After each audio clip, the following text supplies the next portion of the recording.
Assalamualaikum warahmatullahi wabarakatuh.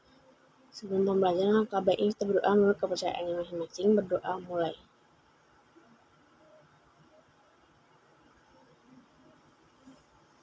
Berdoa selesai. Di sini saya mengambil judul yaitu konflik OPM yang tak kunjung usai dengan mata kuliah Pancasila dan dosen pengampu yaitu adalah Pak Jupriardianto Zulfan SHMH. Saya dari Politeknik Alta Riau. Nama saya Najwa Sedifa dari 1 MSB. Baiklah, di sini saya akan mengangkat konflik OPM yang tak kunjung reda, yaitu Organisasi Papua Merdeka, yang mana pembangunan yang diselenggarakan di Provinsi Daerah Tingkat 1 Irian Jaya sejak daerah itu dikembalikan ke Pangkuan Negara Republik Indonesia pada tanggal 11 Mei 1963 dihadapkan berbagai permasalahan-permasalahan. Hal yang demikian menyebabkan rakyat di wilayah provinsi itu tidak cepat berubah dan berkembang mengikuti kemajuan yang sama dengan saudara-saudaranya di bagian Indonesia di bagian yang lainnya. Proses integrasi politik di Irian Jaya menghadapi suatu tantangan yang utama dan berat, yaitu pemberontakan dari organisasi Papua Merdeka sendiri yang dimulai pada tahun 1965, tepatnya pada tanggal 26 Juli di Manokwari, yang mana dipimpin oleh Permenas Fari Awom, yaitu bekas anggota Batalion Sukarelawan Papua, atau yang disebut dengan Papua Free Village Corps, yang mana itu buatan Belanda.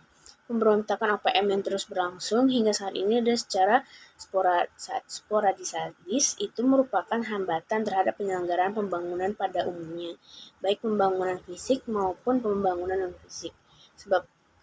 Sebab gerakan tersebut, yang mana gerakan separatis itu, maka pemberontakan OPM merupakan hadangan terhadap proses integrasi di Irian Jaya, yang lebih diwarnai oleh dimensi yang horizontal, yaitu suatu tujuan untuk mengurangi diskontinuitas dan ketegangan kultur daerah.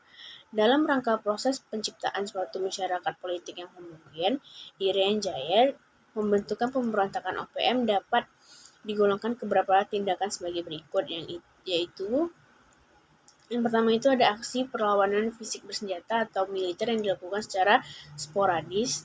Yang kedua aksi penyanderaan, yang ketiga aksi demonstrasi, yang keempat itu ada aksi pengibaran bendera Papua Barat, dan yang kelima itu ada aksi penempelan dan pengembaran pamflet atau selebaran, dan yang keenam itu ada aksi rapat politik dan pembentukan organisasi perjuangan lokal, yang ketujuh itu ada aksi pelintasan perbatasan ke Papua New Guinea, yang ke-8 aksi pengerusakan atau pembongkaran.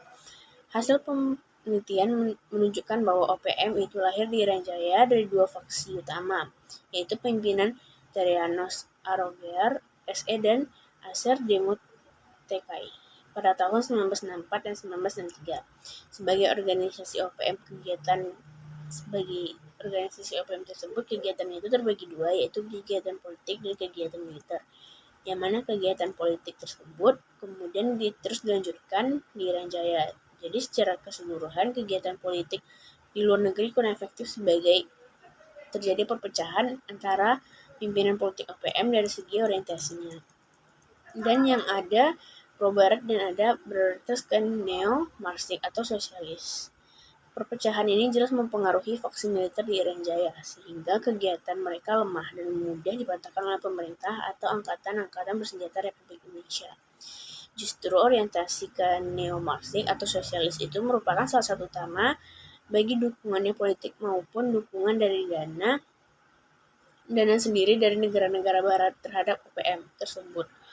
Dan berdasarkan telaah teori dan pendapat para sarjana yang diungkapkan bahwa pemberontakan itu terjadi karena ketidakpuasan dan kekecewaan yang dialami oleh manusia dalam suatu sistem politik atau negara, yang mana OPM atau Organisasi Papua Merdeka itu sejak tahun 1969 itu tuh tak kunjung reda karena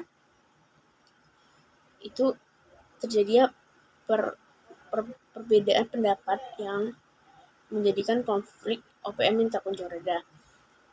Ada yang bilang juga jika OPM ditanggungi kepentingan asing, Papua banyak sekali tambang emas. Jadi jika mereka menjadi sumber daya seperti ini akan menjadi milik asing. Itulah mengapa permasalahan ini tak juga selesai setelah puluhan tahun terjadi. Sekian dari saya, mungkin jika ada salah dan kurang mohon dimaafkan. Assalamualaikum warahmatullahi wabarakatuh.